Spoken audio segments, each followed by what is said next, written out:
अब वक्त हो चला है समाप्ति की ओर। 43 सीटों पर वोटिंग, कुछ मिनट बचे हैं और उसके बाद 2 मिनट के बाद इन सीटों पर वोटिंग खत्म हो जाएगी।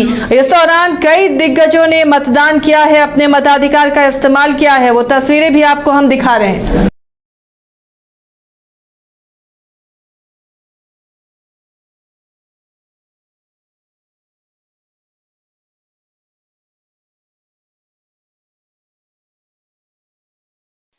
शांतिपूर्वक तरीके से झारखंड की 43 सीटों पर मतदान संपन्न हुए।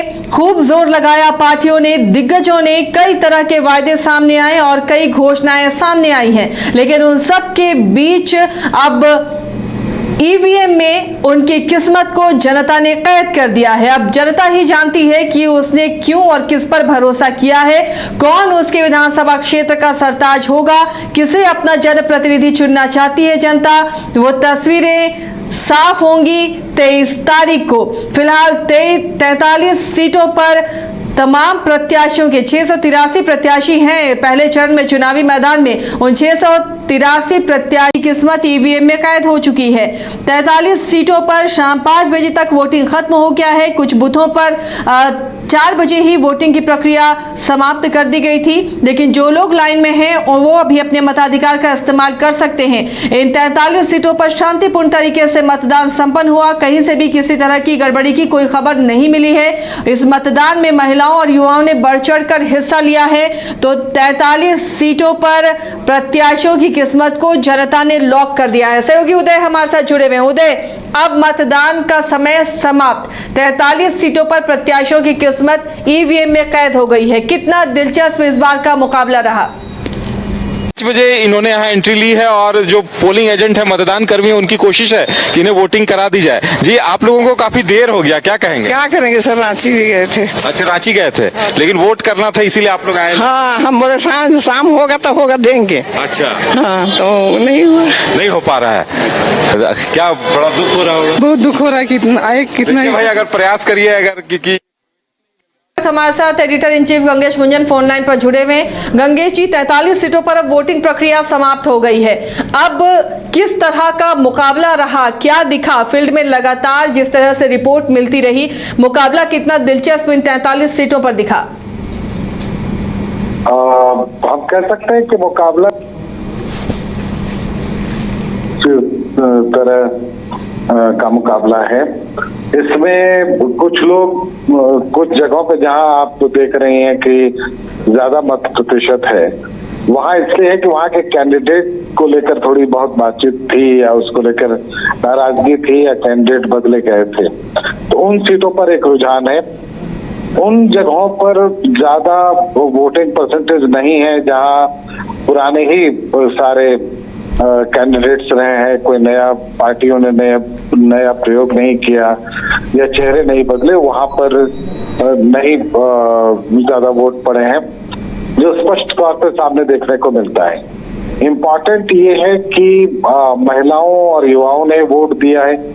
अब महिलाओं में तो सभी आप देखेंगे जितनी भी पॉलिटिकल पार्टीज हैं, उन्होंने महिलाओं को लुभाने की पूरी कोशिश की है। लेकिन जो मेरा मानना है और जो मैं राष्ट्रीय प्रदेश से आ रहा हूँ, वो ये है कि वो अपने पार्टी लाइन पे ही है।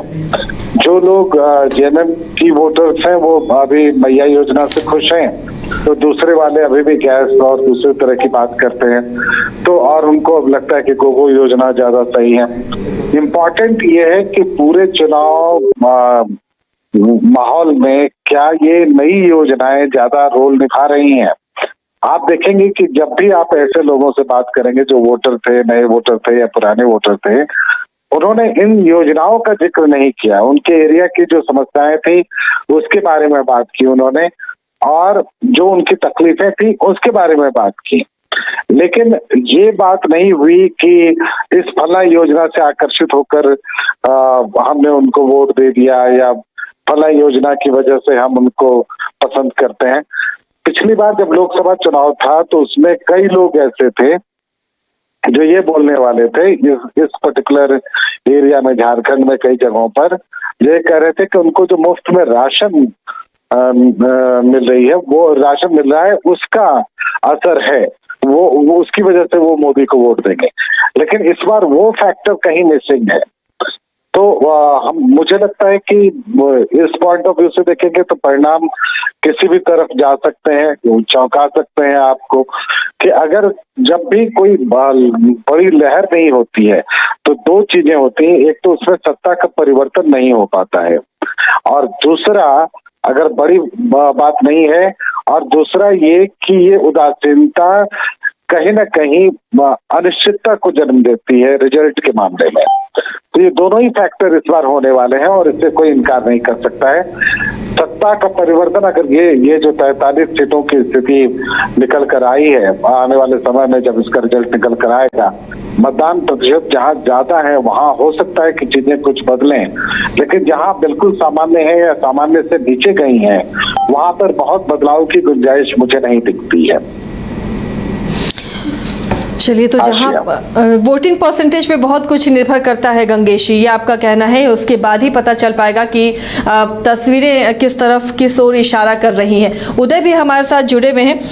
उदय, गंगेश जी भी कह रहे थे कि इस बार वैसी कोई लहर जैसी चीज नहीं दिखी, भले ही योजनाओं की घोषणा पार्टियों ने की है, दोनों खेमों ने की है, लेकिन उसका जिक्र जो मतदाता है वो करते उतना नजर नहीं आए हैं। तो इस बार क्या अंडर करंट है, वोटर्स का मिजाज क्या अंदर खाने चल रहा है, या जो इस तरह से जब होता है, जब चीजें क्लियर नहीं दिखती, कोई लहर नहीं दिखती, तो फिर कैसे परिणाम होते हैं?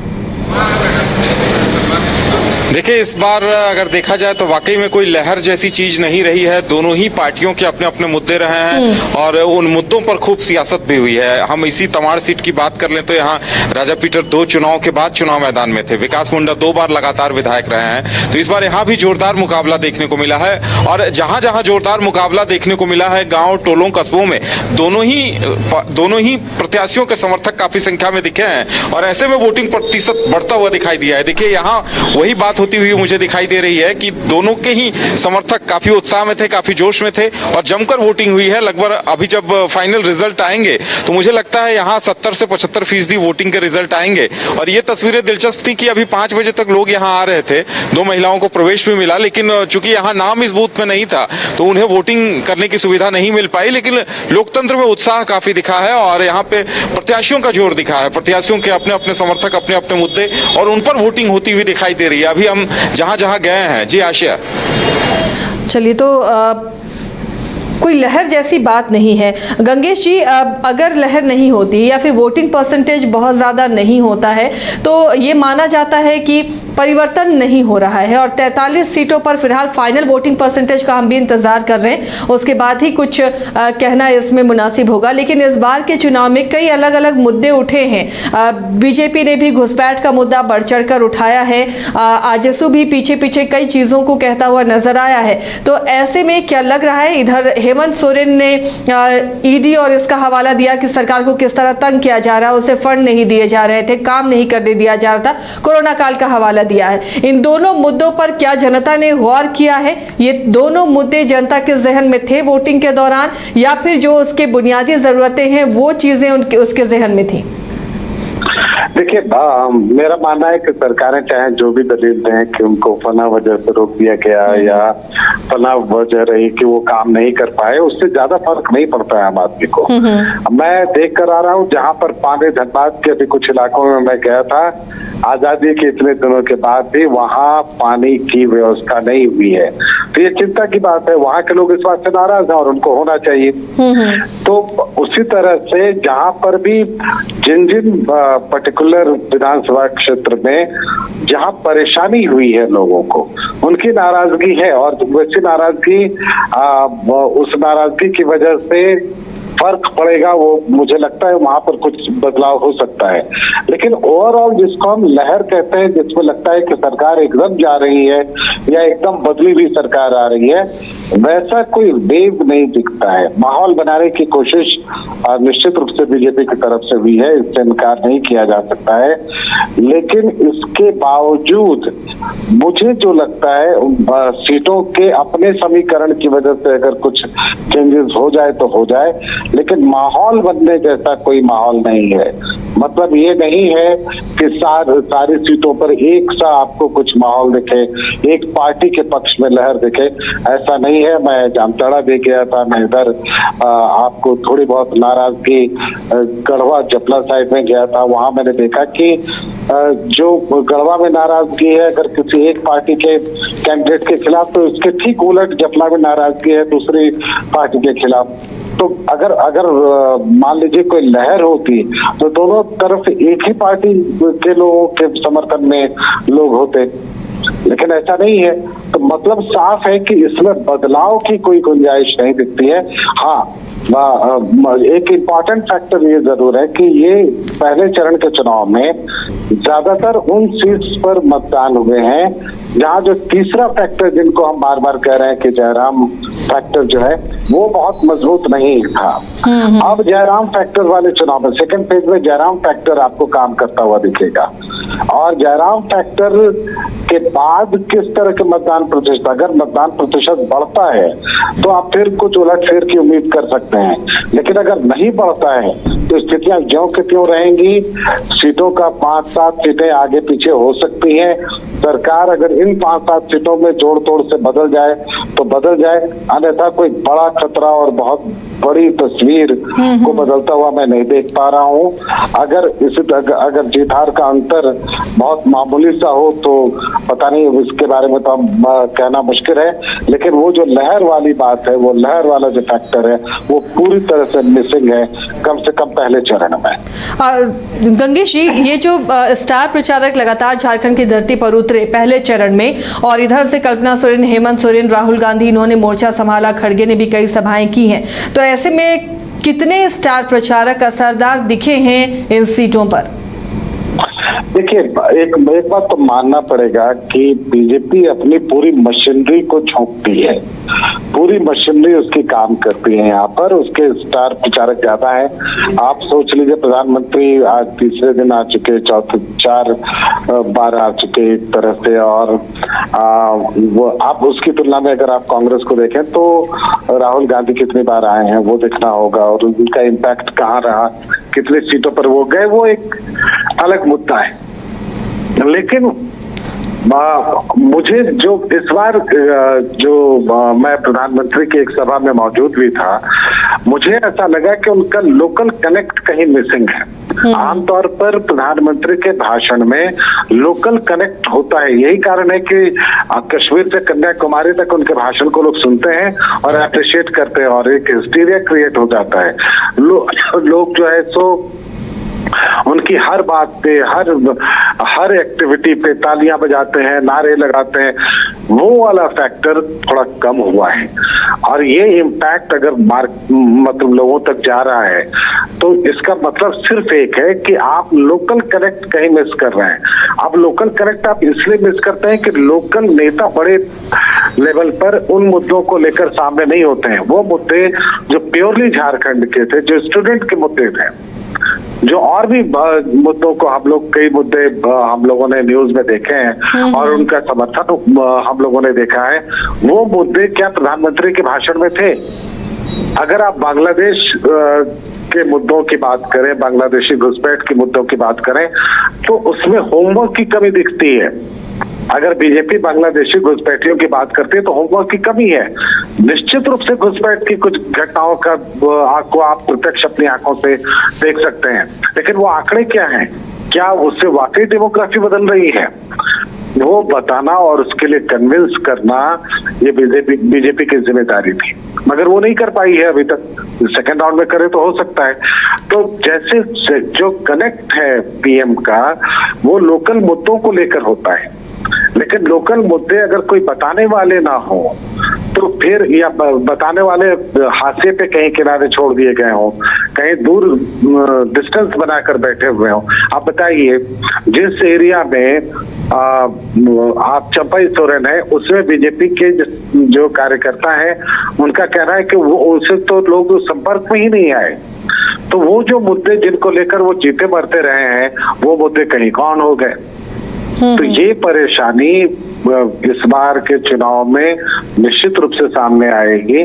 चंपई सोरेन का आना एक बड़ा फैक्टर है बीजेपी के लिए, लेकिन वो कैश कितना हो पाएगा ये तो उस पर कोल्हान मेरी के लिए नजर है। या फिर पूरे राज्य के लिए आप देख पा रहे हैं चंपई का बीजेपी में जाना, क्योंकि सीता सोरेन भी बड़ा फेस जेएमएम की थी, वो भी बीजेपी में चली गई हैं, संताल को वो साथ सकती हैं, लेकिन क्या चंपई वाकई एक इतना बड़ा फेस वो है कि वो संताल, कोल्हान या झारखंड की पूरी राजनीति को साथ पाएंगे बीजेपी के लिए? देखिए, चंपई सोरेन जब सीएम नहीं थे तो उनके फेस को लेकर सवाल खड़ा किया जा सकता था, लेकिन जब वो सीएम बने तो उनके समर्थक हुए कई लोग और उनके काम के मुरीद भी हुए कई लोग। उनके काम करने का तरीका बड़ा सादा था, सरल था, उन तक पहुंचना बहुत सरल था। और वो जो पिछले 3-3.5-4 सालों से ये चल रहा था कि जो मौजूदा मुख्यमंत्री हैं उन तक पहुंचने के सारे अप्रोच रोड बंद कर दिए गए थे, वो रास्ते उन्होंने सीएम हाउस के एक तरह से खोल दिए थे। तो वो एक अच्छा फैक्टर था। लेकिन बड़ा मामला ये है कि क्या चंपई सोरेन की मास अपील है, मुख्यमंत्री के तौर पर उनकी मास अपील हो सकती है, जो उन्होंने काम किया उसमें थोड़ा सा, लेकिन वो इतना लंबा असर नहीं है, वो इतना बड़ा असर नहीं है कि कोई लहर पैदा कर दे। अगर वो कोल्हान में ही उतना बड़ा लहर पैदा कर देता तो फर्क पड़ता। अच्छी बात जो बीजेपी के लिए है वो ये है कि जो बड़े नेता हैं उनके डायरेक्ट जुड़े हुए लोग हैं मैदान में, इसलिए बड़े नेता जैसे अर्जुन मुंडा की पत्नी चुनाव में है, रघुवर दास की बहू चुनाव मैदान में है, यहाँ चंपई सोरेन है, उनके पुत्र हैं। मतलब ये अगर इतनी सीटें भी ठीक से निकल जाती हैं तो वो जो पिछले बार की स्थिति थी उसमें सुधार हो जाएगी। और दूसरा कि जमशेदपुर के इक्वेशन में बहुत बदलाव की गुंजाइश दिखती है मुझे, क्योंकि सरयू राय जो कि लग रहा था 2 बार से ऐसा लग रहा है कि उनके काम से लोग नाराज हैं, एंटी इनकम्बेंसी फैक्टर होगा, लेकिन दोनों ही बार उन्होंने अपना पाला बदला और दोनों ही बार अब मजबूत स्थिति में है वो। तो और लोगों ने उस तरह से उनको सराहा है, तो अब की स्थिति कुछ अलग हो जाएगी। तो 43 सीटों पर मुझे नहीं लगता है कि दोनों ही पक्ष में से कोई ऐसा है जो अपनी पीठ थपथपाए और कहे कि साहब हमने आधी बाजी मार ली। 43 सीट निकल गए, अब जो बची हुई सीट है उसमें बहुत कुछ डिपेंड करता है, और उसमें संथाल की सीट है जहां बहुत ज्यादा बदलाव की गुंजाइश नहीं देख सकते हैं। तो फिर क्या आंकड़े उसी आसपास में रहेंगे, हम ये माने? क्योंकि पलामू जहाँ की बहुत बदलाव की संभावना थी, वहां पर बहुत बदलाव होता हुआ दिख नहीं रहा है।